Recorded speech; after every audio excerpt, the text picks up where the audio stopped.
Hello, and welcome back to some Dead by Daylight. Today, we're going to be talking about the Nurse, new killer that has been released for Dead by Daylight.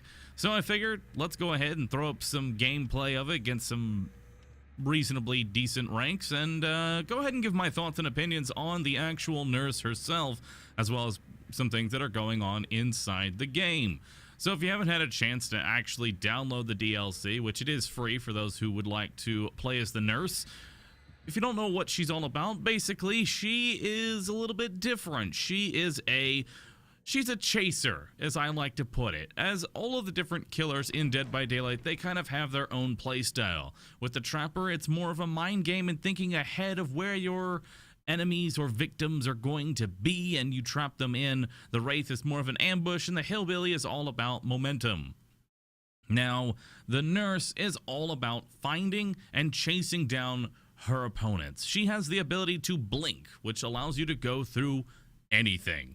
You can go through walls, generators, people, anything. You literally just mark a point from point A to point B, and you go there. That's how the Nurse works, and it's a little strong right now, and there's a little bit of controversy going around that right now, which I'm not entirely sure if it's because the Nurse is super strong or because there's an accidental, I guess, unintended effect in Dead by Daylight right now. For those who don't know, the killers currently have well, I want to say about 2 times their normal melee range, which is a little ridiculous, as it does allow you to melee past pallets as well as other objects and allows clipping through certain walls. And if you've seen my live streams, you know that it's been a little crazy right now.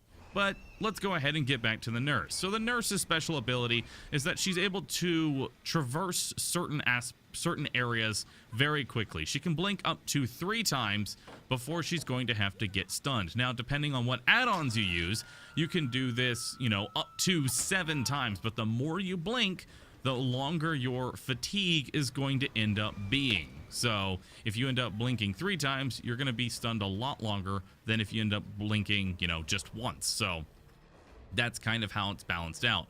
Another thing that's kind of balanced about the Nurse is that she is incredibly slow when you compare her to other killers. As it stands right now, she basically has to use the teleport feature in order to actually catch anybody. She can eventually catch up to somebody just by simply walking towards them, but it's not gonna be all that effective. You really cannot outrun a survivor by just running at them. And this is important to note because her ability to traverse the map is incredibly slow. If you look at the Wraith or the Trapper or anything like that, you will notice that she can they can, kind of check the nooks and crannies very quickly. They go to an area, they think there's someone's there, and they can just, do a little scouting around the area and see what is, see what's there basically. Whereas the Nurse, her only method of actually getting around is via the teleport. So you want to be able to teleport around as quickly as possible, but you're not going to be as thorough with your searching as you might otherwise be able to do with other killers. This is her downfall, and the way to counter her is to basically not be seen. As it stands right now, if you get seen by the Nurse, you are pretty much dead. There's not really much you can do to avoid her right now, and people have been claiming for a nerf. And I do think that she does need to be toned down just a little bit. Her window for doing multiple blinks as well as the actual stun are not really that punishing. Well, at least not punishing enough to kind of go over the fact that she can, basically gun you down. Well, gun you down with a hacksaw, but you get the idea. She can go far, she can go fast. There's not much you can do to stop her once she's in your sights. Now, couple that with the fact that the killer's got an accidental buff to their melee range, and the fact that there's apparently an auto-aim feature, where basically, if a survivor's within 180 degrees of you, you will, well, 180 degrees of you and next to you, you will snap to them and melee them, and you will not miss. Well, barring hitting any, terrain or anything like that. But that's mostly on the Nurse because she teleports inside of stuff. But yeah, for the most part, you will just not miss your melees. And this can be a little bit of an issue because it makes the nurse feel incredibly powerful to the point to where it's like once you know there's a nurse on the map, you don't want to go for anything altruistic. It almost feels like a waste of your time to go out and try and save anybody. What's the point? You're probably going to die. Someone's dying, either you or the person who's on the hook. If you try and go for a save, you're basically just changing places. Well, at least a good one anyway. Once you go up against a bad nurse, well then, I like to think of the nurse as kind of like Genji from Overwatch, where if they're good, they're good. If they're bad, holy shit, they are bad. That's kind of how I see the nurse right now. But the problem is that she has too many things kind of aiding her. The fact that she can teleport directly on top of somebody and get a free instant hit because of the auto aim, as well as the fact that her lunge range has been increased.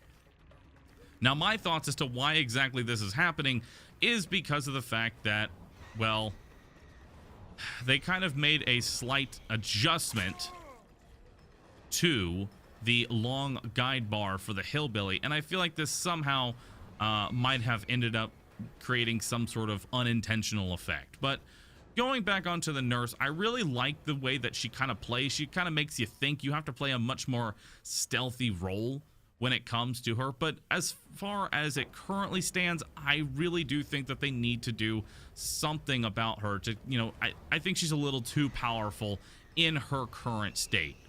And there's a few things they could do to change that. Number one, I think that the way that the nurse works is basically she has to teleport to you, and she can go through walls and all that stuff, and that, she can't catch up to you. What I would kind of like to see is kind of slow her down just a little bit more. Right now, she can slightly outrun the survivors, and I'd like to see a little bit of a change to her movement speed where she can't outrun the survivors. She has to use her blink, making it so that way you have to get good at your ability to, pinpoint certain locations and preemptively think of where they're going to go and where you are going to need to be. And that's kind of how I feel a good way to balance her out would be right now, because it's a little crazy. Now, granted, vertical, not the greatest way. If you want to juke the nurse right now, just go to the second floor of any kind of building and you will pretty much, not be able to really do much. I mean, she will not be able to really do much against you, because like teleporting upstairs is a little wonky. So yeah, but that only works on like 2 to 3 maps, and again, on a good nurse, that's not going to do too much. But I don't know.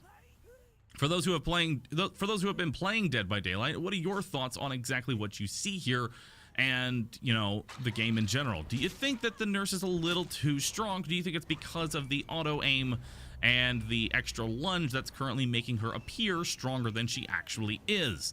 I'm really curious to see what ends up happening with the nurse once those changes actually end up getting implemented. I feel like she can traverse the map a little too easily, and maybe even see her go to a 2 blink rather than a 1 blink for 2 blink rather than a 3 blink for her base stuff there. That's personally what I would like to end up seeing.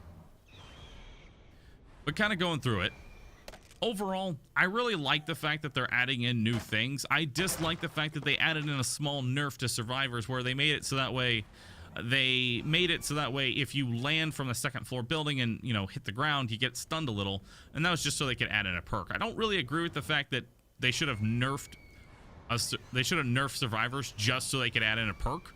I feel like there's definitely a bunch of ways that you can add in to the game without having to actually nerf the survivors. But then again, it also removes a lot of the infinites that are in this game.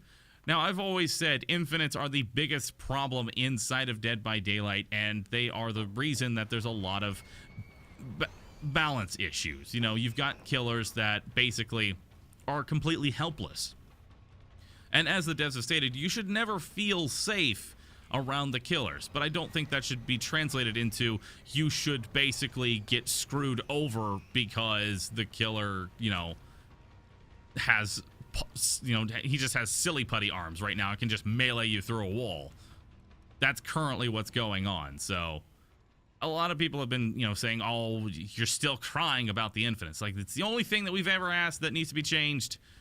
We don't need pallets to get nerfed. We don't need anything else to get nerfed. We just need those infinites to go away, which they're still in the game, unfortunately, and there is still the whole jungle gym on every single map, which basically allows you to pseudo-infinitely juke, which it's pretty much an infinite until you just, screw up a read, basically.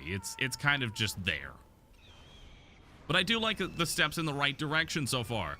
With this patch, they've also added in a brand new perk for the survivors to kind of counter hook camping, which for that, if a survivor has this perk on them and it's at tier 3, all the survivors will be able to see each other's auras, which means you will be able to kind of communicate a rescue on a hooked survivor without actually having to communicate. As you know, unless you're doing Survive with Friends with voice comms, trying to coordinate a save can sometimes be a very hectic issue. But with the ability to have this perk, you will be able to see all of the survivors' auras. And additionally, you will be able to see the killer's aura if you are within 8 yards. This allows you to basically see, hey, the killer is camping. There is nothing I can do to save. Now, while it doesn't actually remove camping, it does allow you to actually punish killers that try to do this, because there are still killers. They will get 1 kill and they will face camp. I also like the fact that they've added in the amount of points that you get for a struggle, which I do think that still needs to be upped a little bit more. Doing a full-on struggle should give you, some more points, because it's basically you are holding on for your life, basically, and you're trying to make sure you're trying to buy as much time for your teammates. I do like the fact that they have increased it. They've actually doubled it, but I would like to see maybe 1,000 points for a full struggle rather than the 600 that it currently is. But I like the fact that they've, they're rewarding you for holding on, because I've seen a lot of times, like, you will hook somebody, they'll immediately struggle, and then they'll immediately just give up. That is the easiest way to screw over your team, because not only did the killer just, remove you instantly, but you also didn't buy them any time. Because I'll play the killer, I'll stay near the hook. I'm not going to camp it, sit right in front of it and just wait for someone to come to me.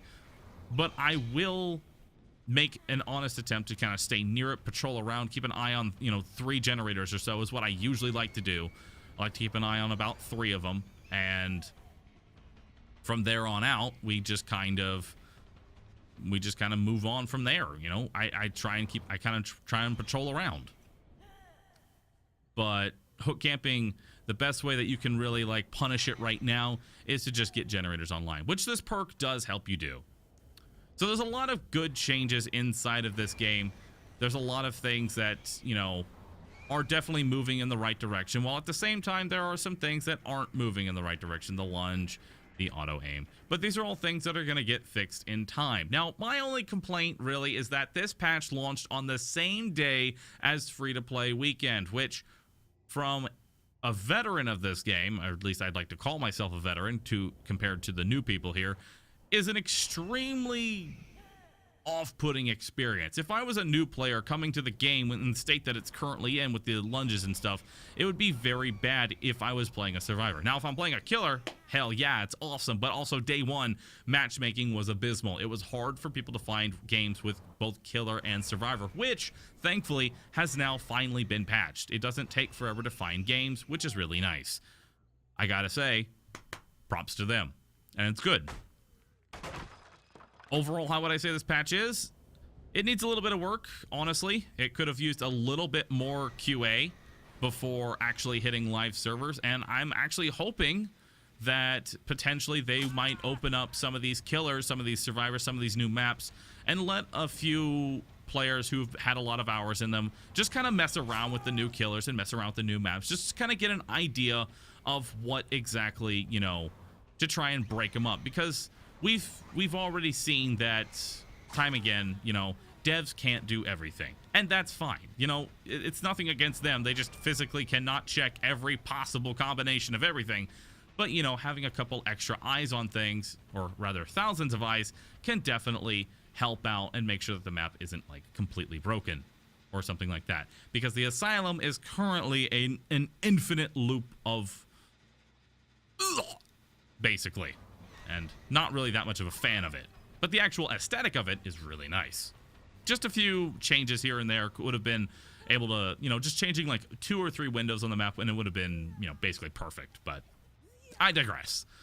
Overall, the map, the killer, and the new survivor are really good. Her perks are actually really good. I didn't actually get a chance to, you know, touch up on those. The new perks for the survivor will allow you to use items longer. So things like flashlight, the toolbox, the med kit, up to 45% longer at tier 3. Allows you to crouch walk faster, which is actually a lot stronger than people give it credit for, and make it so that way when you hit the ground, you don't get stunned as long and you can actually, you know, hit the ground running, which is really nice considering that they've added that new mechanic in. Overall, I say the DLC is really good. It needs a little bit of work, but it's a very refreshing experience. The new killer is just a different way to kind of approach things once we kind of get over the fact that she's a little overpowered. And she is. Let's be honest. The killer is a little strong right now. But, you know, that's pretty much everything that I have to say about the new patch and everything.